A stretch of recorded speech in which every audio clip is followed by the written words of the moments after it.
Thank you. Now, my Xenu TV has been up for over 10 years now, exposing Scientology fraud and abuse through streaming video and streaming audio. And I'm very pleased to know that this press conference right now is being streamed live over the web, all over the world, thanks to Anonymous.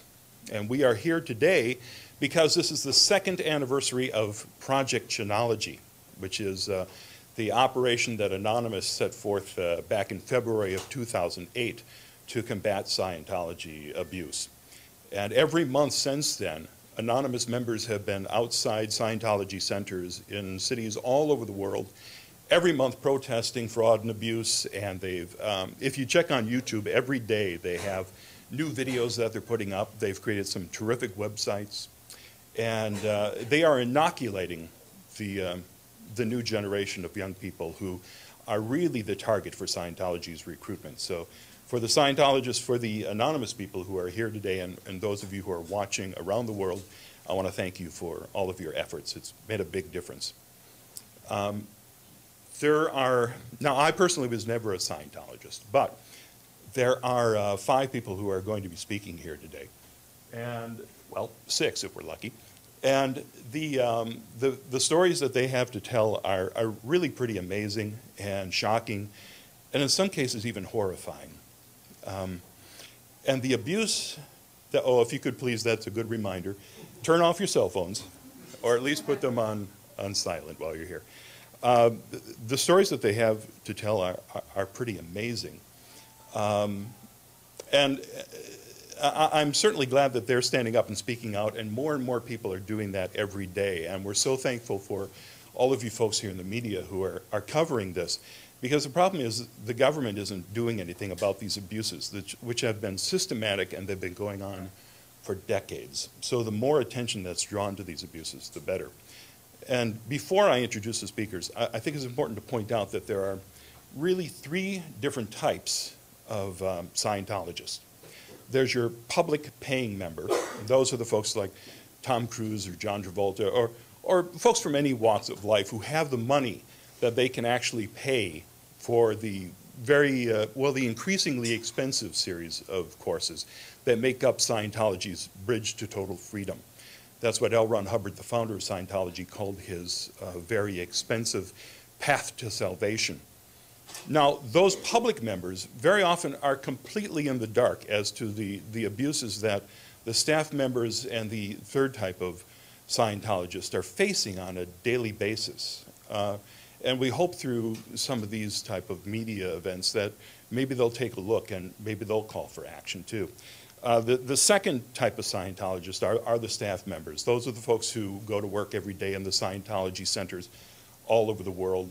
And they lead somewhat of a normal life. They're working long hours and they're being paid peanuts, but they essentially can go home at the end of the day in many cases.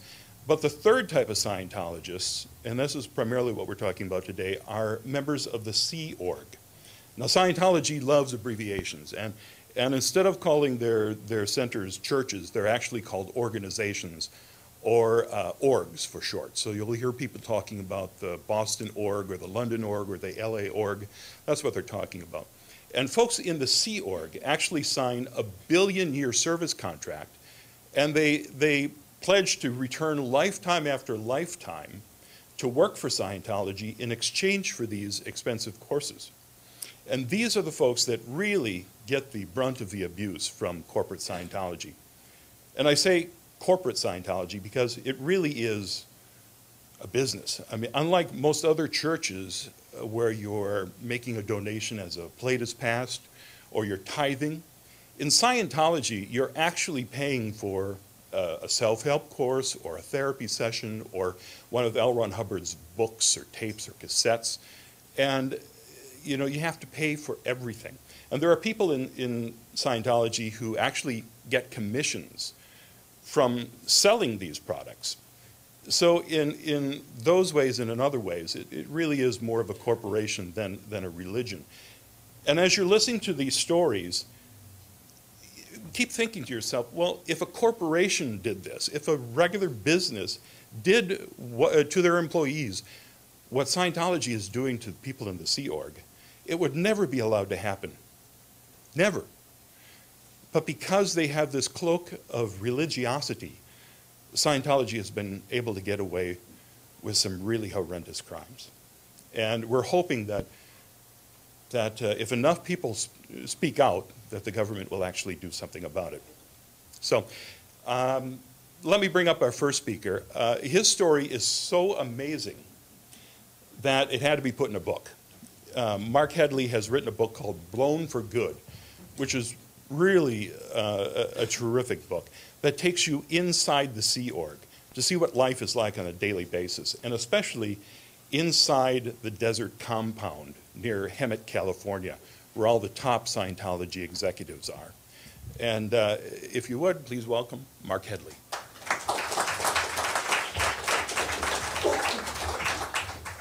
Thanks a lot. I started working at the international compound in Gilman Hot Springs, California, called the Gold Base or the Int Base in 1990. I worked there from 1990 until 2005. I basically started working for the Sea Organization when I was 16 years old. I was recruited from a Scientology school that I went to in Los Angeles. And shortly after joining the Sea Organization, I was promoted to the international headquarters. When I was originally recruited, I was promised good pay, vacations, time off on the weekends. And what I actually experienced in the 15 years that I worked there was far from that. The place that I worked at, the organization that I worked for, was called Golden Era Productions. Golden Era Productions produces all the films, videos, lectures, and so on that get sold to all of the Scientology organizations all over the world. Our average day at Golden Era started at about 7:30 and went to midnight each night, and that was our schedule, 7 days a week, pretty much every week of the year. If we were producing well, at some points our meal breaks would be extended from 15 minutes to 30 minutes each day. We'd have like a breakfast, lunch, and dinner, 15 minutes. If we were doing really good, we'd maybe get 30 minutes. Also, if we were producing really well, we might get part of Christmas Day off once a year.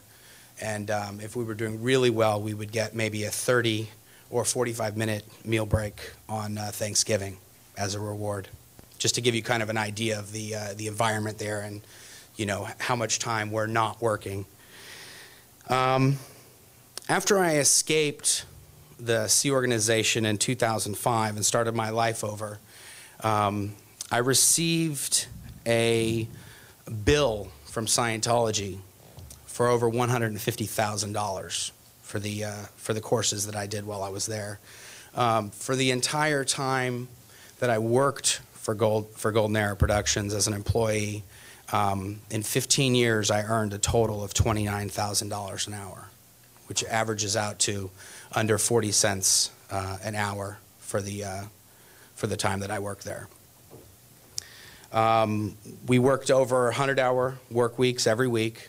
When I got a notice from the Social Security Administration after I left, I actually got an itemized breakdown for each year that I worked there, how much I made. And in one of the years, I think it was the year 2000, I made $1,100 for the entire year of the year 2000. That's how much money I was paid for working 100 hours a week every week of the year.